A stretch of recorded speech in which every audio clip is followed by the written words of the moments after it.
perempuan driver ojek online terbungkus kardus dan plastik di semak-semak, tanpa sepeda motor, tanpa ponsel, tanpa bisikan terakhir. Assalamualaikum, halo Bor, saya Dalil. Selamat datang di channel Arbone.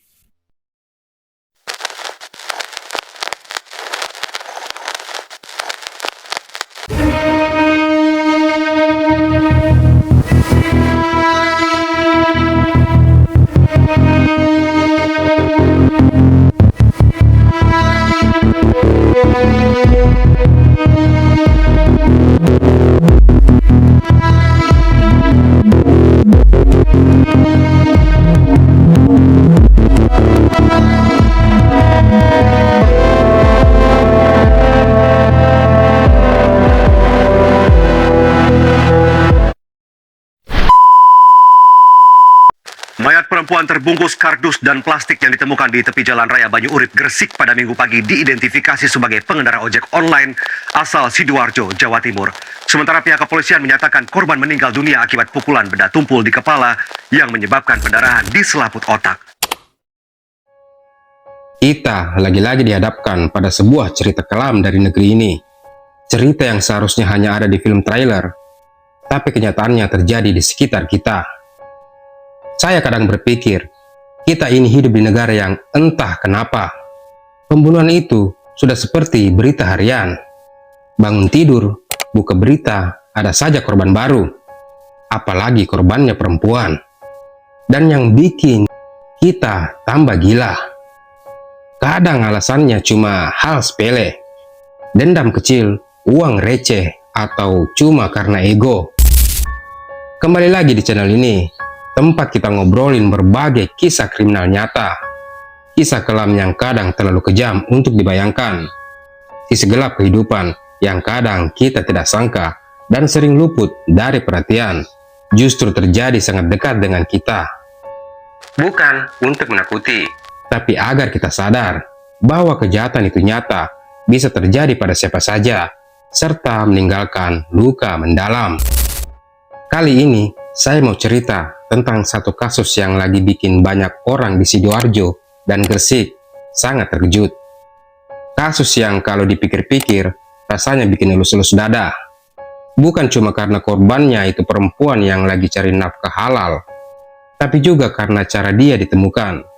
Benar-benar bikin merinding. Namanya Sevi Ayu Claudia, seorang driver ojek online. Perempuan tangguh yang tiap hari keliling sana-sini untuk mengantar penumpang demi bisa bawa pulang uang untuk keluarganya. Tapi Minggu 27 Juli 2025 dia tidak pulang.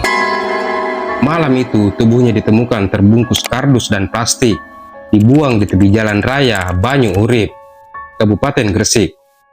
Bayangkan manusia dibuang seperti sampah.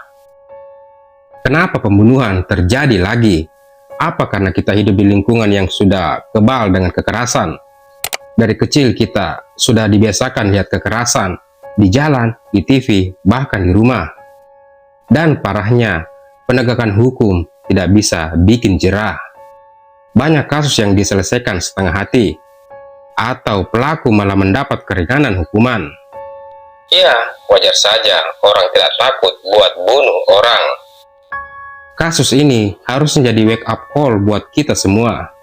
Karena ini bukan sekedar cerita kriminal. Ini cermin kalau nyawa manusia di negeri ini harganya sangat murah. Dan kalau kita tidak mulai dari sekarang menuntut keadilan yang benar-benar tegas, besok-besok mungkin orang terdekat kita yang jadi headline berita seperti ini. Jadi buat yang mendengarkan, jangan cuma diam. Suara kita, postingan kita, tekanan publik itu penting. Biar pelaku seperti ini tidak cuma ditangkap, tapi dihukum seberat-beratnya. Biar orang di luar sana berpikir 1000 kali sebelum mencabut nyawa orang lain. Dan buat kita semua, hati-hati di luar sana. Apalagi buat teman-teman perempuan yang kerja di jalan. Tetap semangat mencari nafkah yang halal. Karena nafkah yang haram sudah diwakilkan oleh sebagian besar para pejabat kita yang katanya terhormat. Dan ingat, jangan pernah lelah buat marah sama ketidakadilan. Baiklah, tentang kasus pembunuhan Sevi Ayu Claudia. Mari kita dengarkan kisahnya.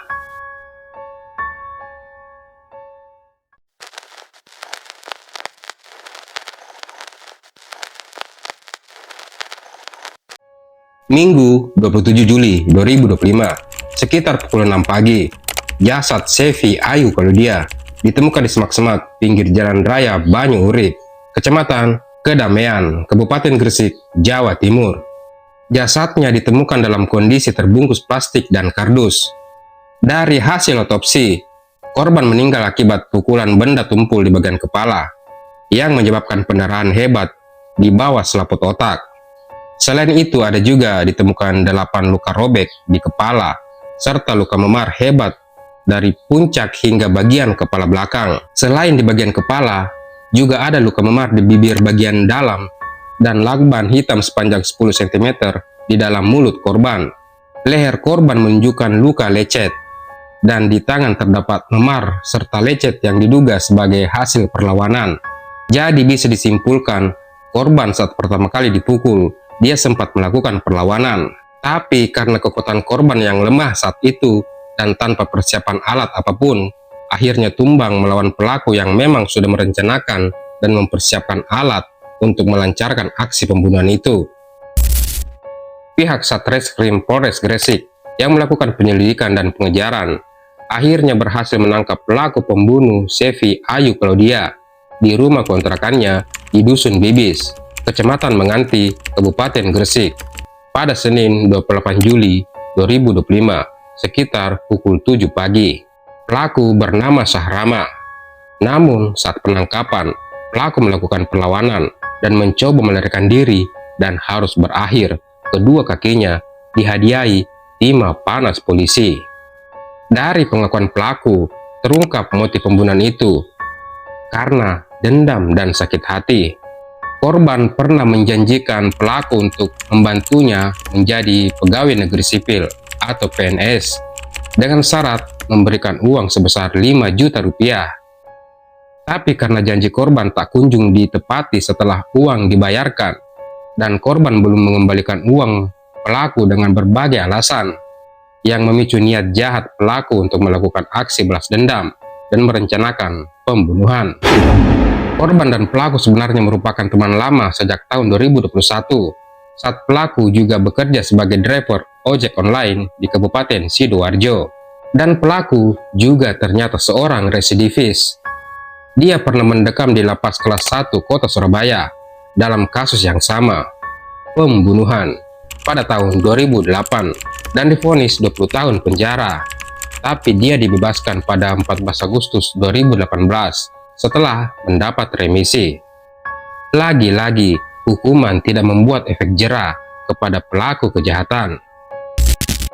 Pada hari Sabtu, 26 Juli 2025, sekitar pukul setengah 5 sore, pelaku memancing korban dengan menawarkan pekerjaan lepas atau freelance di toko fotokopi miliknya yang berlokasi di perumahan Gria Bayangkara Permai, Sidoarjo. Karena sudah berteman lama, tanpa curiga, korban datang dan langsung diajak masuk ke ruang kerja di toko pelaku.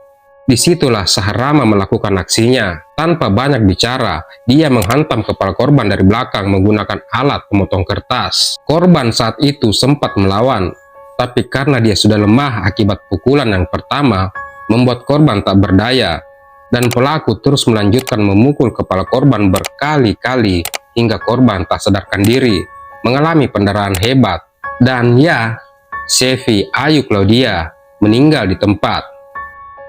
Pelaku lalu membungkus jasad korban dengan plastik dan kardus dengan rapi, lalu membuangnya di pinggir jalan dengan raut wajah bahagia dan tanpa rasa bersalah sedikit pun.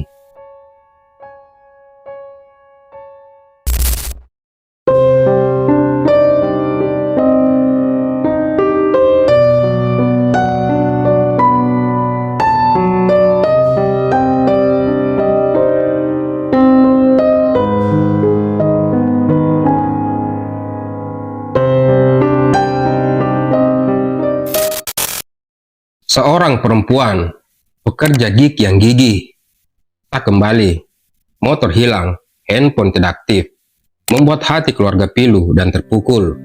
Ini bukan sekedar angka statistik kriminal, ini trauma nyata.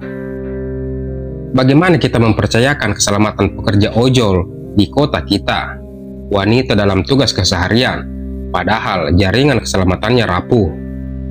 Apa artinya keadilan jika pelaku belum sepenuhnya diminta pertanggungjawaban?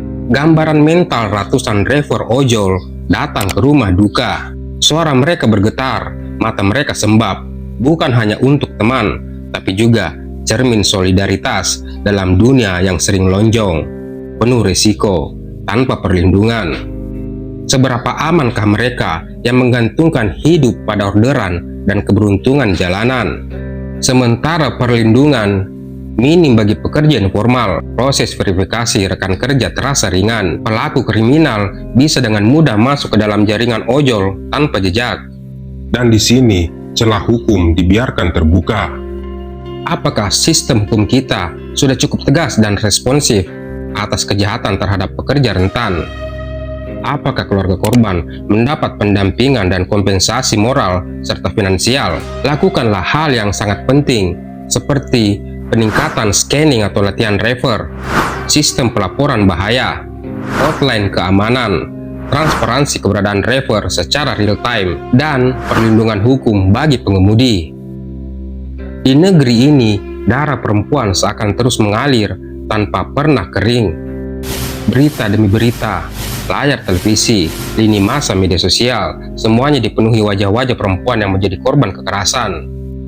Dibunuh oleh orang yang mereka cintai, disiksa oleh orang yang seharusnya melindungi, atau sekadar menjadi target pelampiasan kebiadaban manusia yang kehilangan hati nurani. Apakah kita masih bisa menyebut negara ini sebagai tempat yang aman bagi perempuan?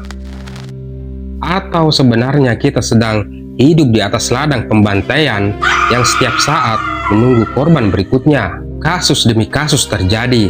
Ada perempuan yang dibunuh suaminya hanya karena masalah sepele. Ada mahasiswa yang dibantai di jalanan hanya karena dianggap lemah. Ada pekerja perempuan yang diperkosa, dibunuh lalu dibuang begitu saja, seolah nyawanya tak lebih berharga dari sampah. Dan setiap kali kasus mencuat, apa yang kita dengar? Tangisan keluarga, kemarahan publik, janji manis aparat, hingga headline berita yang hanya bertahan beberapa hari, lalu hilang. Tenggelam ditekan kasus baru yang lebih segar. Apakah kita tidak bosan hidup dalam siklus neraka seperti ini? Seakan-akan pembunuhan terhadap perempuan sudah menjadi hal biasa, normal, lumrah.